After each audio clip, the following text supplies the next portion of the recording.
Hey DIYers, I'm Mark, and today on Make Your Mark, we are making some big, beautiful pendants using hot glue and gold leaf.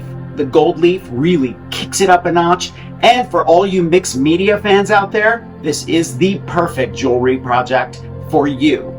Now, before I forget, thumbs up if you like this video and leave me a comment if you have a question about this project or you just want to say hi. You know how much I love it when you pop in and say hello. Are you ready? Let's make some hot glue jewelry.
I'm going to leave a link for Surebonder and everything I used for this project in the description below. Thumbs up if you like this video. Leave me a comment and I will get back to you. Subscribe to my channel if you haven't already and press the notification bell so that you know I have a new video. Grab any one of my craft books for inspiration. I think you'll like the Big Ass Book of Bling. And I'll see you next week.